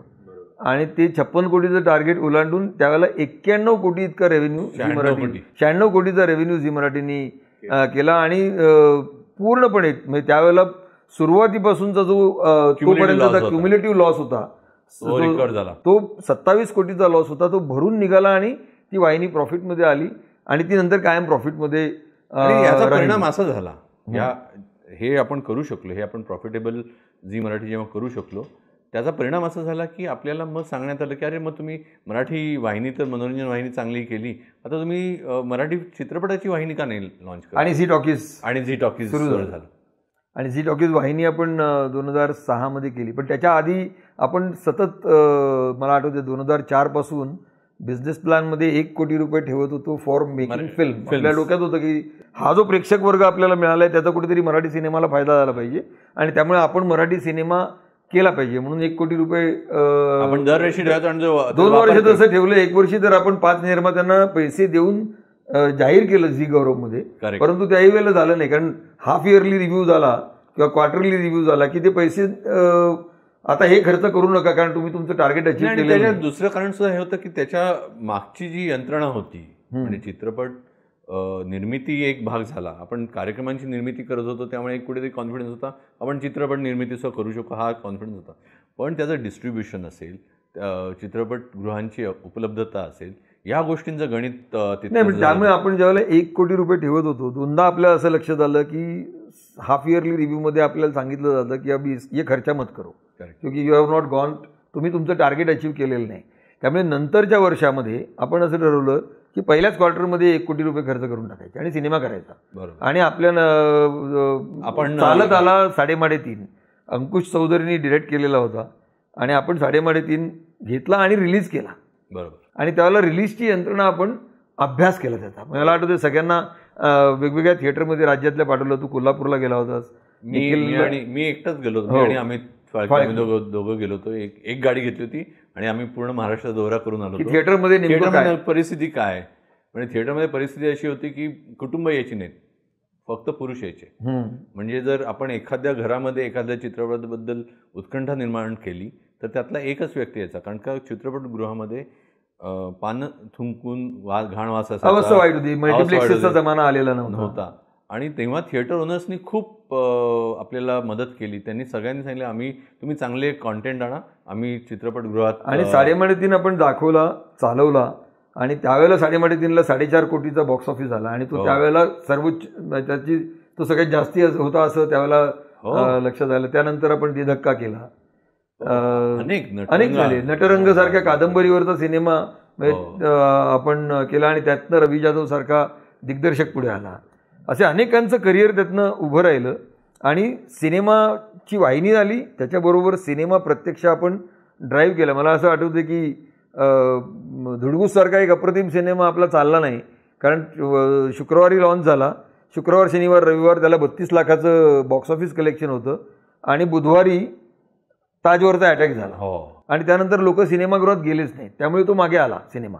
असे देखील प्रसंग आपण अनुभवले. परंतु प्रेक्षक जो आपल्याला मिळालेला आहे तो थिएटरकडे वळवण्याचा प्रयत्न कसोशीने आपण केला. आणि आजही म्हणजे आज जसं मी म्हटलं सुरुवातीला 12 चित्रपट रिलीज झाले होते. आज 100, 114, 115 सिनेमा. आणि आज कितीही नावं मराठी चित्रपटातले लोक मराठी वाहिन्यांना ठेवत असले किंवा दूरदर्शन टेलिव्हिजनला ठेवत असले तरी प्रमोशनसाठी त्यांना यावंच लागतं. त्यांना हास्य जत्रे द्यायला लागतं.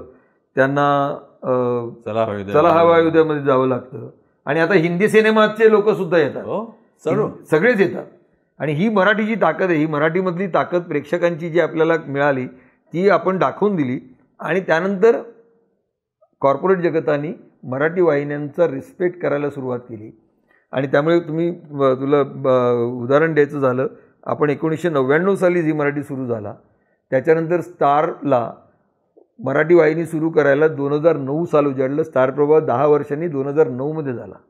आणि 2018 सोनी मराठी सुरू झाला ज्याचा तू आता प्रमुख आहेस. म्हणजे ही एक झाली. म्हणजे हा कुठेतरी मराठी प्रेक्षकांनी दिलेली जी ताकद होती त्यातून मराठी वाहिन्या चालू शकतात, त्या आर्थिकदृष्ट्या चांगल्या व्यवसाय करू शकतात याचं एक भान कॉर्पोरेट जगताला दिलं. आणि त्यातूनच ह्या वाहिन्या सुरू झाल्या आणि त्यातून आज चांगल्या प्रकारच्या कार्यक्रमांची निर्मिती होते आणि मोठ्या प्रमाणावर पैसा हा मराठी मनोरंजनाच्या क्षेत्रामध्ये फिरायला लागलेला आहे. त्यातनं सिनेमाला आर्थिक बळ मिळालं. त्याचबरोबरीने हे सुद्धा झालं म्हणजे हे अर्थकारण एक भाग झाला. पण मराठी वाहिनीमुळे मराठी प्रेक्षक जो जसं म्हणजे लहान मुलं असतील ती ह्या वाहिन्या बघत जी मोठी झाली. आज समजा 99 साली जो एक 5 वर्षाचा मुलगा असेल तो आज जो तरुण आहे तो मराठी वाहिन्यांबरोबर वाढला. त्यामुळे ती संस्कृती कुठेतरी पोचण्याचं सुद्धा एक महत्त्वाचं काम त्यांनी केलेलं आहे असं मला वाटतं. त्याचबरोबर म्हणजे आता जाहिरातींचा विचार केला आपल्याला केवळ हिंदी जाहिराती तेव्हा दिसायच्या. आज जाहिरात मराठीत व्हावीच लागते. मराठीत व्हावीच लागते आणि मराठीतच करतात. तर डब करून नुसतं होतं अशातलं बघा नाही, काही ब्रँडच्या होतात, परंतु मराठीमध्ये मराठी जाहिरातदारांचा एक वेगळा वर्ग आला. मला आठवतं 2004 मध्ये आपण एक हे केलं, आपण फिरलो, वामनहरी पेठे असतील किंवा कॉस्मॉस बँक असेल यांच्या सगळ्यांकडे, आणि त्यांनी आपल्याकडे यावं आणि त्यांनी या प्रेक्षक संख्येचा फायदा घ्यावा. खरं तर नक्षत्रांचे देणे त्यासाठी सुरू झाला, परंतु नक्षत्रांचे देण्याला पाठबळ द्यायला हे लोक कोणी आले नाहीत, हिंदुस्तान लिव्हर आलं, पण त्यामुळे आपला फायदा झाला नाही, प्रॉफिटेबल झाला नाही. आणि हिंदुस्तान लिव्हरला तसं काहीच नाही. तिथे जो एक्झिक्युटिव्ह बसला होता ज्यांनी निर्णय घेतला की हे काहीतरी म्हणतायत चांगलं असेल म्हणून करावं, तर आपण करूया खर्च, आणि त्यांनी 6व्या एपिसोड नंतर त्यांनी पाठिंबा काढून घेतला होता. होय, पण अनेकांनी मराठीमधनं जाहिरातींना करायला सुरुवात केली. त्याच्यामध्ये प्रामुख्याने उल्लेख करता येईल, आपण अल्फा फीचर्स सुरू केलं आणि त्यातनं मराठी उद्योजकांना मराठी वाहिन्यांची एक चुणूक दाखवून दिली, ज्याच्यामधनं वामनहरी पेठेंसारखा ब्रँड आला, ज्याच्यामधनं कॉस्मॉस बँकेसारखी ब्रँड आली. मला आठवते कॉस्मॉस बँकेची पहिली जाहिरात आली. ऑल दिस म्हणजे ऑन्टरप्रेनर्स टुडे हे सगळे मोठे ॲडव्हर्टायझर्स आहेत टेलिव्हिजन आज. येस, म्हणजे हा सुद्धा एक वेगळा प्रवाह निर्माण आणि ह्याचा सर्व पद्धतीने जर विचार केला तर येस, मनोरंजन क्षेत्रातल्या कलाकारांना, तंत्रज्ञांना याचा फायदा होतो. हा भाग आहे, ही एक बाब आहेच आहे. पण त्याचबरोबरीने मराठी भाषेसाठी, मराठी संस्कृतीसाठी एक वेगळा उभारी देणारा ह्या वाहिनीचं काम आहे. केवळ भाषा संस्कृती लोक कार्यक्रमांवर रिॲक्ट करतात, पण एक व्यवसाय म्हणून त्यांनी एक मोठी व्हॅल्यू, ज्याला आर्थिक मूल्य मनोरंजनाच्या क्षेत्रामध्ये आणलं. कारण भाषेचं अर्थकारण सुधारणं हे सुद्धा भाषेसाठी उपयोगी आहे. दुर्दैवाने आपला इथला जो बुद्धिजीवी वर्ग आहे मराठीतला, तो टेलिव्हिजनला नावं ठेवतो, परंतु टेलिव्हिजनच्या निमित्ताने भाषेचं जे अर्थकारण सुधारलेलं आहे याचं त्याला जराही भान नाही आहे, आणि ती दुर्दैवाची गोष्ट आहे. परंतु ते भाषेचं अर्थकारण सुधारलं टेलिव्हिजनमुळे, त्यातून सिनेमाचं अर्थकारण मराठीचं सुधारलं, त्यातून जाहिराती मराठीमध्ये बनायला लागल्या, जाहिरातदारांचा एक वेगळा वर्ग उदयाला आला जो मराठीमधनं जाहिराती करू लागला. इतकंच नाही तर मल्टीनॅशनल कंपनीजसुद्धा मराठीमधनं आपली जाहिराती करायला त्यांनी सुरुवात केली. हे एक वेगळंच भाषेचं अर्थकारण त्यांनी उभं केलं. आणि जसं मी मगाशी म्हणत होतो की 2002-2003 साली 3 मराठी चॅनल्स, 70 कोटीचा टर्नओव्हर, आणि त्यांचे GRP जे म्हणतो आपण, ग्रॉस रेटिंग पॉईंट्स, हे साधारणतः 230-240 असायचे सगळे मिळून तिन्ही चॅनलची बेरीज केली रेटिंगची तर ती एवढी होती. हिंदीचे 5 चॅनल्स होते, त्यांची GRPs ग्रॉस रेटिंग पॉईंट जो क्युम्युलेटिव्ह हे असतो तो 1500च्या आसपास होता. 1500 अगेन्स्ट 230, आणि त्यामुळे त्याचं उत्पन्न 70 कोटी, त्यांचं उत्पन्न 1000 कोटी हिंदी. त्याच्या घडीला जर आजचे नंबर्स बघितले तर साधारण 5 मराठी वाहिन्या जरी आपण कन्सिडर केल्या आणि हिंदीच्या 20 वाहिन्या कन्सिडर केल्या तरी मराठीच्या 5 वाहिन्या 20 वाहिन्यांच्या पेक्षा भारी आहेत. म्हणजे 900च्या आसपास मनोरंजन वाहिन्या, 20 हिंदी वाहिन्या हे 900 GRPs महाराष्ट्रात मिळवतात, तर 5 मराठी वाहिन्या यात 1000च्या वर.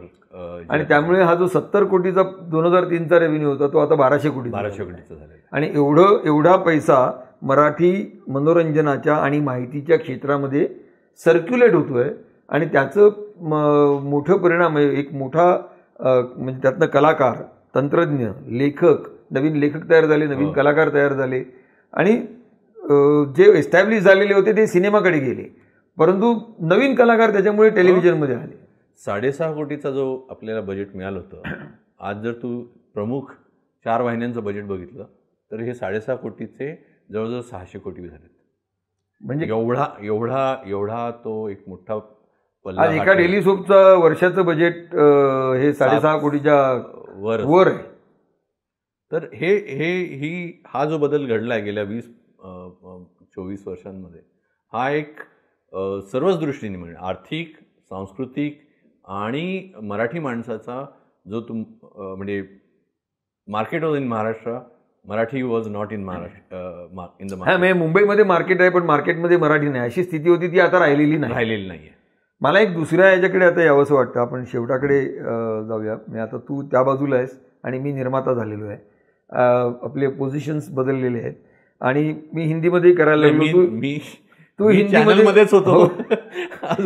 तू हिंदीमध्ये हिंदी वाहिनी सुद्धा हँडल केली आणि आता नव्याने गेले कोविडच्या काळामध्ये आणि तंत्रज्ञानातल्या बदलामुळे एक डिजिटल वाहिन्यांचं प्लॅटफॉर्मचं हे आलं आणि त्याच्यावरती आकर्षक कार्यक्रम सुरू झालेत. मी त्याच्यामध्ये करतोय, तू त्या बाजूला आहेस. मराठीमध्ये डिजिटल वाहिन्या कधी सुरू होतील? होतील का मुळात? आणि हा प्रश्न आहे, कारण आज मराठी साहित्यामध्ये प्रचंड स्कोप आहे आणि त्यातनं मी एका मराठीमधल्या कादंबरीवरती हिंदीमध्ये शो करतोय. मला मराठीमध्ये करायला निश्चित आवडेल. तर जसं हिंदीमधनं वाहिन्या मराठीत सुरू झाल्या तसं नेटफ्लिक्स असेल, सोनी लिव्ह असेल किंवा हॉटस्टार सारख्या मालिका वाहिन्या असतील, प्लॅटफॉर्म्स असतील, are they going to venture into Marathi or not? नाही, झालंय ना, ऑलरेडी सुरुवात झालेली आहे. आणि ही सुरुवात झाली म्हणजे आम्ही स्वतः 2 ते 3 शोज मराठी सोनी लिव्हसाठी केलेले आहेत. योलो असेल किंवा शांतीत क्रांती असेल किंवा तिसरा कुठला केला आम्ही, पेट पुराण असेल. हे 3 शोज ऑलरेडी सोनी लिव्हवर आलेले आहेत. आणि त्याचं गणित जे आहे, आता आपण जशा वाहिन्या लॉन्च केल्या तसं डिजिटल क्षेत्रात नाही, सगळं मिसळच आहे. प्रत्येक तुम्ही आता जर कुठल्याही OTT प्लॅटफॉर्मवर कुठलाही हिंदी कार्यक्रम असेल, इंग्लिश कार्यक्रम असेल, त्याचं Marathi dubbed version already existing आहे. मराठी चित्रपट आहे, मराठी चित्रपट या सोनी लिव्हवर आहेत. आमचे सर्व कार्यक्रम जे आहेत, जे चॅनलवर दिसतात ते तिकडे आहेत आणि त्याची व्ह्युअरशिप खूप चांगली आहे. त्यामुळे जरी कार्यक्रमांची म्हणजे ओरिजिनल्सची संख्या अजून वाढलेली नाही आहे, पण ती येत्या काळात नक्कीच वाढेल. आणि ऑलरेडी काही शोज पाईपलाईनमध्ये आहेत, शूट झालेले रेडी आहेत सोनी लिव्हकडे, हे मला कारण काही आणि चांगल्या दर्जेदार साहित्यावरचे काही कार्यक्रम तयार आहेत. नटरंग सारखं मगाशी आपण उल्लेख झाला, सिनेमाला आपण एक झी मराठीचा जो तगडा प्रेक्षक वर्ग होता आणि अर्थकारण आपलं जे जमलेलं होतं, त्यातनं मराठी सिनेमा सुरू केला आपण आणि 3.5 आला. मग महेश मांजरेकरचा दे धक्का आला. त्यांनी दे धक्काला 10.5 कोटीचं बॉक्स ऑफिस आलं आणि मराठी सिनेमा नव्याने सुरू झाला आणि झी मराठीनी सिनेमा आणला की तो चालणार आणि ते प्रमोट चांगला करणार, असं थिएट्रिकल ह्याला वातावरण तयार झालं. आणि त्यातनं मला अगदी आठवते आणि हे मुद्दामून सांगायचं आहे की नटरंगची मूळ कल्पना जी होती, नटरंग आनंद यादवांची कादंबरी, ही कल्पना तुझी होती. काय होतं तेव्हा रवी जाधव आपल्याबरोबर खूप जवळ होता, म्हणजे आपल्या जाहिरातीचं सगळं काम तू बघायचा. FCB इरादा पक्का तर दे धक्का ही त्याची लाईन होती. तर तेव्हा आमच्या खूप चर्चा चालायच्या. माझा मूळ पिंड आहे दिग्दर्शकाचा असल्यामुळे मला असं काहीतरी सतत 2 मी कादंबऱ्या वाचलेल्या ज्याच्यावर मला काहीतरी करावं असं वाटत होतं आणि ते स्वतः करावं असं कुठेतरी होतं. एक होती निशाणी डावा अंगठा आणि दुसरी होती आनंद यादवांची नटरंग. आणि रवीशी अशा गप्पा मारत असताना रवीने एकदा मला म्हणाला, अरे अजय, मला ना हे जाहिरात करून आता मी कंटाळा आहे, मला किती दिवस मी साबण विकणार, असं त्याचं एक हे होतं. आणि तो मला म्हणाला, मला एक तमाशापट करायचा आहे. म्हणजे तमाशापटांनी जे गाजवलं होतं एकेकाळी, तसा मला एक तमाशापट करायचा आहे. तर गोष्ट मी विचार करतो. तेव्हा म्हटलं, अरे गोष्ट तुला विचार करायची गरजच नाही एक. आणि ते इतकं मला होतं की बाबा नटरंगावर काहीतरी व्हायला पाहिजे. म्हटलं ही कादंबरी बघ. मी घरी गेलो तेव्हा मग घरी माझी सगळी पुस्तकं बॉक्सेसमध्ये होती, कुठे जाऊन शोधलं. तर त्याला म्हटलं, हे तू ही कादंबरी तू वाच, हे पडद्यावर येणं आवश्यक आहे. आणि मग रवीने ते वाचलं. तो सुद्धा तसाच झपाटला गेला. त्यांनी 2-3दा स्क्रीन प्लेज लिहिले, त्याच्यावर रिरायटिंग झालं बरंच. आणि अजय अतुल आपल्यावर खूप काम करायचे झी गौरवच्या काळामध्ये. ते सर्व मग ती मुंबईची लावणी असेल, हे सगळे अजय अतुलच करायचे. अजय अतुलने आपलं झीचं जे झी मराठीचं जो स्टेशन आयडी होता, त्याचं जे संगीत होतं ते पण आपण त्यांच्याकडे झी टॉकीजचं त्यांनी केलं होतं. त्यांनी झी गौरवचं जे लखलख सुंदेरी आपण त्यांच्या वेगळं लिहून घेतलं रंगाकडनं आणि अजयनी ते रेकॉर्ड त्याला संगीत एक दिलेलं होतं. तर अजय अतुल एकत्र आले. असं करत तो प्रोजेक्ट बनत गेला आणि नटरंग त्यांनी नॅशनल अवॉर्ड्स मिळवले आणि मोठ्या प्रमाणावर त्याचं. आणि त्याच सुमारास आपण हिंदीमध्ये गेलो. हो. आणि मग मराठी सिनेमाचा चार्ज निखिलने घेतला आणि निखिलनी पण फारच सुंदर काम केलं त्याच्यामध्ये. अजूनही करतोय. त्यांनी सैराट सारखा सिनेमा, कुठलाही नोन अभिनेता नाही त्याच्यामध्ये, असा सिनेमा करणं, दिग्दर्शक नाही असा त्यांनी फॅन्ड्री आधी केला होता नागराजने, पण त्यामुळे दिग्दर्शक म्हणून तो आपल्याला माहिती होतं, पण अभिनेता म्हणून प्रसिद्ध नसलेला कोणी न घेता तो एक सिनेमा घडवणं हे त्यांनी करून दाखवलं. आणि गोष्टी मराठीत घडल्या आणि त्या गोष्टी आजच्या घडीला जर बघायला गेलं तर जे मगाशी आपण म्हणत होतो की मराठी जरी एका मराठी माणसाने चित्रपटसृष्टीची सुरुवात केली तरी मराठी माणूस तिथे हरवला होता. आजच्या घडीला आपण माहिती आहे की बाबा मराठी सिनेमांची परिस्थिती अशी खूप नाही आहे की, पण आज मराठी दिग्दर्शकांना मागणी आहे ह्याच्यामध्ये, म्हणजे हिंदीमधनं मागणी आहे. मराठी जे अनुराग कश्यप सारखे दिग्दर्शक आहेत ते मराठी चित्रपटांना आवर्जून बघतात, आवर्जून त्याच्याबद्दल बोलतात. हा एक मोठा बदल घडलेला आहे, म्हणजे एक वेगळा ठसा निर्माण झालेलाच आहे. नाही, आणि दिग्दर्शकांना कितीतरी मराठीमध्ये उदाहरण द्यायचं झालं तर आनंदी गोपाळ सारखा सिनेमा समीर विद्वांसने डिरेक्ट केला, त्याला नॅशनल अवॉर्ड मिळालं. आणि समीरला साजिद नडियादवालांनी 3 सिनेमासाठी करारबद्ध केलं, एक सिनेमा त्याचा आला देखील आणि तो उत्तम चालला. त्यामुळे ही प्रक्रिया पुढे चालू राहिली. रवीनी ताली सारखी मालिका केली, त्यामुळे ही प्रक्रिया आता पुढे चालू राहिली पाहिजे आणि ती चालेल असं मला नक्कीच चालेल. जर एवढी एनर्जी ह्या मनोरंजन क्षेत्रात आज आहे तर ह्याला म्हणजे आपण शंका घेण्याचं कारणच नाही. म्हणजे आपण अगदी सुरुवात केली त्यावेळेला वाहिनीचं बजेट प्रोग्रामिंगचं फक्त 6 कोटी दिलं गेलं आणि ओव्हरऑल चॅनलचं 15 कोटी एक असेल सगळा खर्च मिळून. ते आज 100 कोटीच्या वर प्रत्येक वाहिनीचं बजेट गेलेलं आहे, जास्तीच गेलंय. आणि म्हणजे एक दैनंदिन मालिका त्याचंच बजेट 7 ते 8 कोटीच्या वर जातं सहजगत्या. आणि त्याचबरोबर ओव्हरऑल बिझनेस जो झालाय तो 60 कोटीचा होता 70 कोटीचा होता 2003 साली, तो आज 1200 कोटींवरती गेलाय. म्हणजे 70 कोटी म्हणजे 70 कोटी सुद्धा झी मराठीला जेव्हा 6.5 कोटीचं बजेट होतं तेव्हा ऍडव्हर्टायझिंग रेव्हेन्यू तेवढा नव्हता. आणि तो आज जबरदस्त झालेला आहे. आणि त्यातनं आता म्हणजे कमांडिंग पोझिशनमध्ये मराठी वाहिन्या आल्या आहेत.